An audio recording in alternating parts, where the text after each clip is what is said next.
Hi Aries, how are you? Today is Sunday, November 14th, and I'm here to do your reading for the week. Obviously, it's a big week because we have an eclipse, and I'm going to do a separate reading for that eclipse. Because it's a good one, but it's got like overall it's good, but it has a really weird placement in it. So I want to go into depth a little bit more. I hope everyone is feeling well. This Scorpio energy is really taking me out. I have the worst migraine I've had in years, like dizziness, nausea. Anyway, I hope everyone else is doing well. The good news is that on Tuesday, Venus moves into Sagittarius, so that will at least help alleviate some of this sense of anxiety. At least one planet, one personal planet will be in a fun mood. Sun square Jupiter on Monday. Tuesday, Sun sextiles Pluto. Mars opposite Uranus on the 17th. That's a day like watch yourself.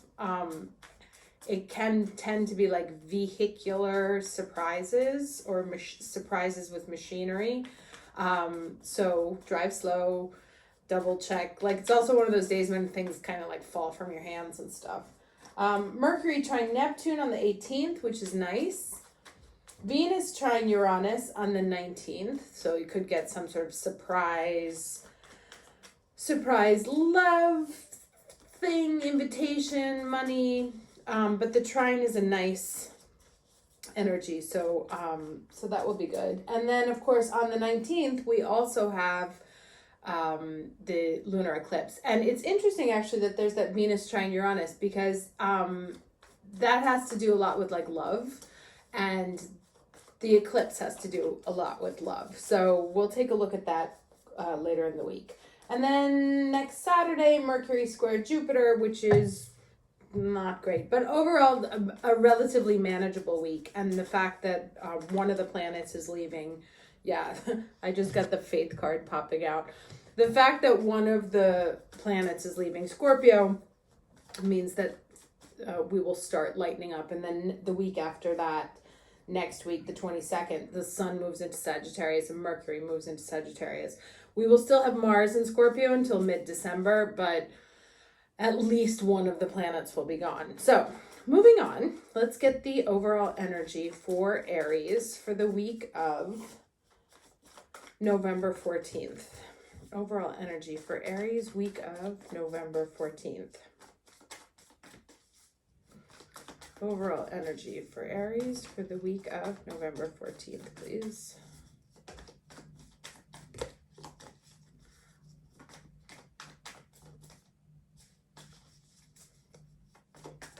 Okay, there we go. Recovery. Now recovery is about healing.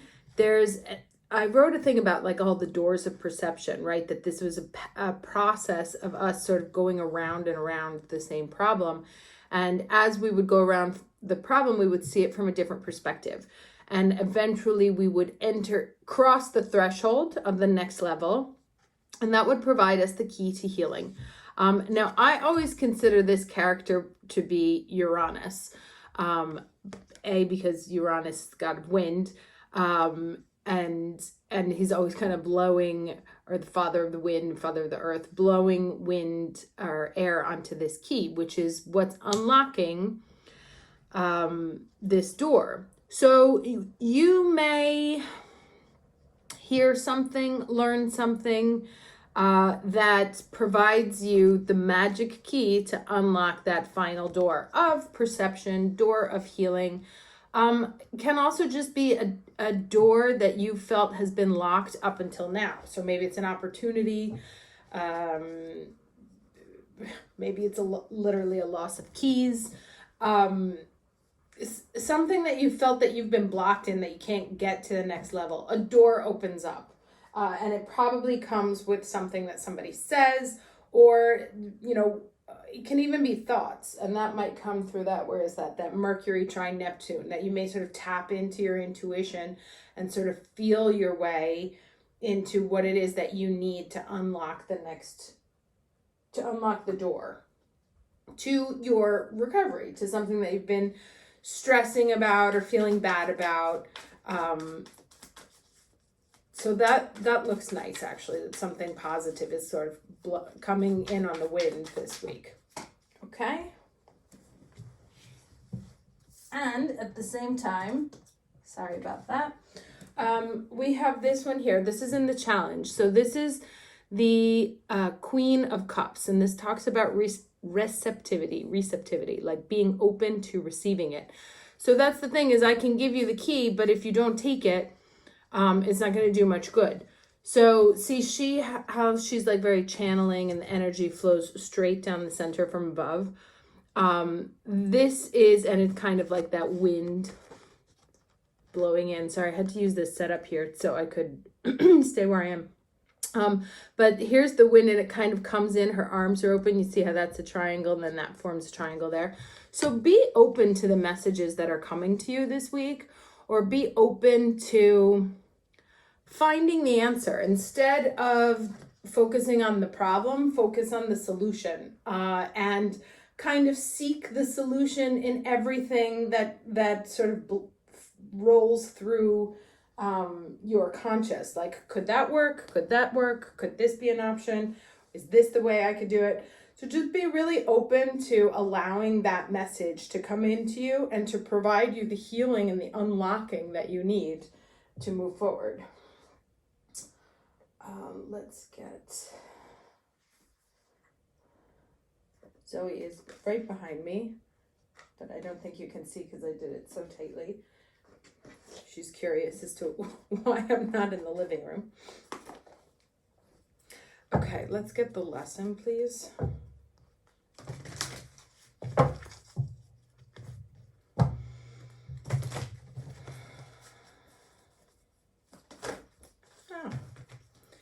Can I get the lesson for Aries for the week of November?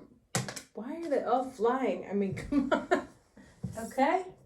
What do we have here? Lord Shiva, of course. Transcendence. Rise up. Honor your inner force. Steps are being given. Dance with the universe. Right. So this sounds like it's definitely going to be a week that provides us information, as the eclipses always do.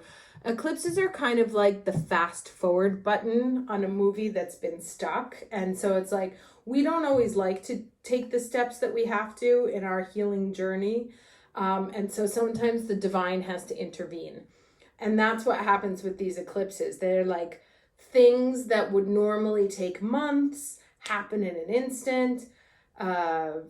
Relationships that are fragile, collapse. Information comes out that causes you to take steps.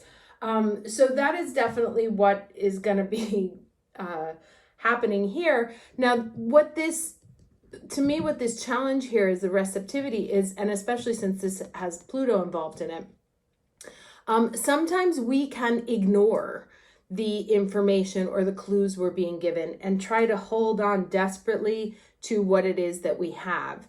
And the way Pluto works is that he's gonna, he will get the transformation that he wants. And you can go with it, go with the flow and make the changes that are necessary. Otherwise, he's going to have to cause conditions in order to put you in the position to make that change, or that change makes it around you. And that happens to always be a little bit more violent, not in the sense of actual violence, but emotionally violent, than if you were to take the steps yourself.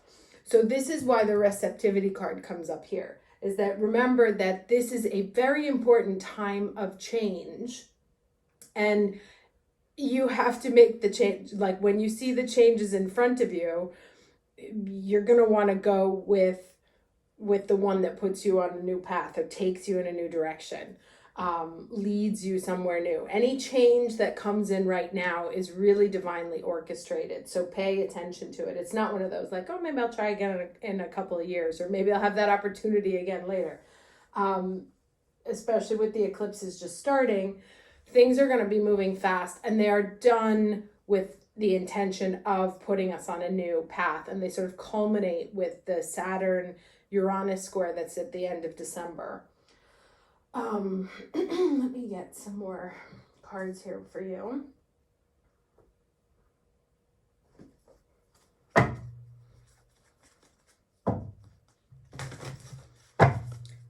Can I get beginning and ending energy, week of November 14th for Aries? 2 cards, please.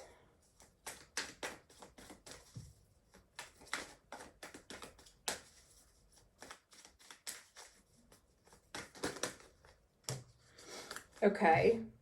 All right, so slow and steady, right? So not necessarily needing to rush into anything. As I said, I feel like it's going to find its way to you. So moving slow and steady. And then we have this unexpected visitors card here, which is in reverse. So let me check what this one has to say here in its reverse position. And it's interesting because I always consider this kind of like to be the past and this to be the future. So she's really kind of focused on the past here, like looking at the past. And that is to me what needs to have, like she needs to turn around because she's not necessarily focused on the right direction here. Let's see what this is, this unexpected visitors. Okay. All right. So unpleasant news is only unpleasant when you resist accepting what is, right? And that's that here. So it's like, this is that news coming in, and this is you needing to stay open to it because it's trying to like flip this journey around. Sometimes the thing most desired is kept away from you because it's not for the highest good of you or others. Sometimes there is loss or disappointment due to a destiny whose pattern can't be understood yet. Change is something that may be forced upon you, like bad weather that threatens a boat. That's the end of the sentence. Bad weather that threatens a boat. Adapt to the shifting conditions and think how beautiful the sky will be afterward. Accept what is, and a more fulfilling path will soon be revealed. Remember that if you expect the unexpected, nothing can come as a shock. Right? So this talks about here, like the new path being revealed. And the new path, I always use this example of how we cling to things. Like if we're on one of those white river rafting experiences and you get into one of the rapids and it's really scary and you hold on to like a branch there because you think it's keeping you safe. Whereas if you just let go literally around the bend, the water is calm, right? Or there's something else. But until you let go of that thing that you're clutching onto, which you think is helping you but isn't, you can't move forward into the new space. And that's really what these eclipses are going to be doing for us. So, because there's something that we're sort of stuck on in the past that we're trying to release slowly and steadily in order to flip ourselves towards the future. But this looks like something's going to come in and sort of do that really quickly for us. But if we know that, that's why I said this is a period where we know under the eclipse season, we know that sometimes a lot of shit happens, but that it is ultimately for our highest good. It's helping us make those decisions that we don't want to, helping us choose the paths that we're, sort of stalling on doing. Can I get 2 more cards, please? And this is sort of us constantly like this 2 of Pentacles here, weighing, what if I did this? And what if I did that? And maybe it's better this, and maybe it's better that. But ultimately, we end up kind of staying stuck and going back and forth. Okay, Lover's card. Lover's card can be about relationships, as we know. It can also be about choices. And this is... and this is sort of, because this is minor and this is the major arcana, this is somebody on a divine level stepping in to give you your options. Here's your choice. You can stay there. Don't eat the fruit. You can hang out forever as long as you like. But if you do eat the fruit, then you're going to have to leave and you're going to have to put on clothes and have billions of kids. So ultimately it's your choice. And so that's what's going to come in here. That's sort of the divine arrival giving you an option. and comes right under this card here, right? So there's the divine and the two people making their choices. You will get the key to unlock the door. It depends on which way you go, right? One more, please.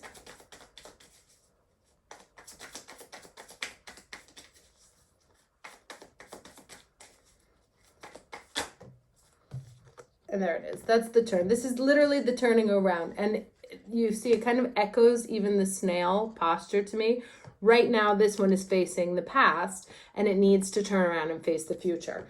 So as I said before, it's like, and this is again, another major arcana. So big moves. We're stuck in our like sort of earthliness, not wanting to make a decision, weighing out all of our options, but keeping ourselves stuck, keeping this door unlocked for ourselves. And now something is going to happen that will be divinely intervened, Shiva and transcendence, to flip the wheel around. You'll be faced with a choice. And what this card kind of reminds you is that you might not like your options, but remember this whole energy here is about pushing you, making you make the changes that normally you would be either too slow or too afraid to make. So if you keep an eye out, and that's kind of what this is about, this receptivity and this card here.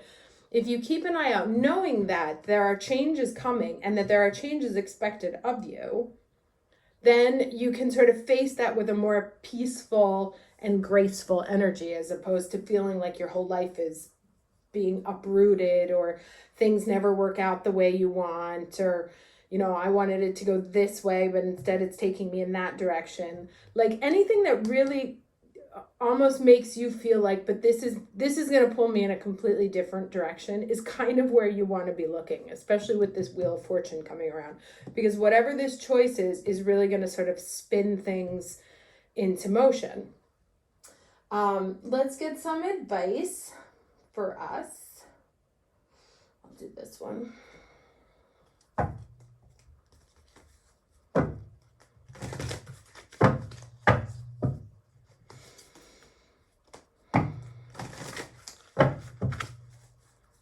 Can I get one card of advice, please, for Aries, week of November 14th?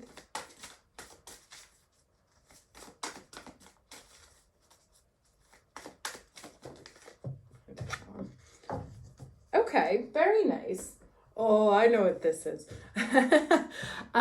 Okay, so it's Ascended Master Helios and citrine. Citrine is one of my absolute favorite stones around.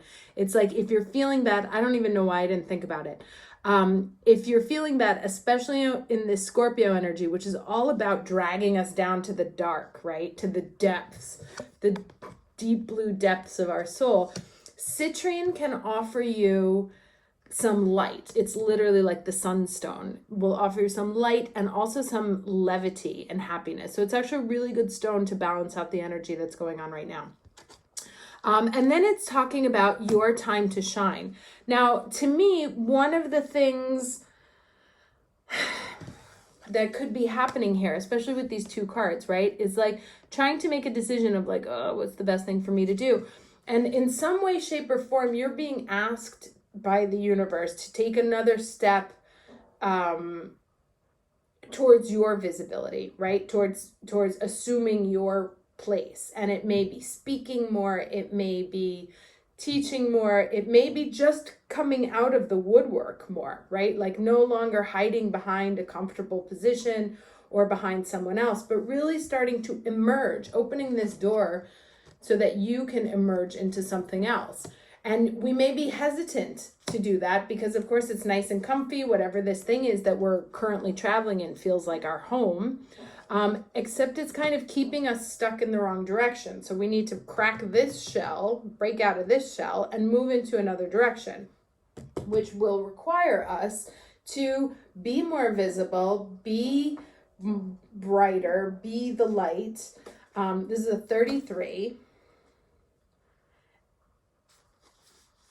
Okay, so here we go. We bring you the blessing of your time to shine. On the divine path, you gain empowerment through surrender and alignment with divine consciousness greater than your own, right? And that's all these cards right here. As you choose to surrender into higher consciousness through prayer and intention, you are held in a field of divine protection. You also gain strength, wisdom, and understanding. You release fear and gain love's power. You become increasingly radiant, discovering more of your own divine identity. At some point on your path, whilst this is happening for you on the inner planes, you will be ready to perform a similar function on the outer planes in the world of forms. This is when you will be asked to bravely shine your light to those in need, perhaps lost or in darkness of some sort in the physical world. And then it goes on to say, it's your time to shine. You do not stand alone, and yet you will at times feel as though you are the lone lighthouse, shining truth for those lost in a stormy sea of darkness who need help to find their way safely to shore.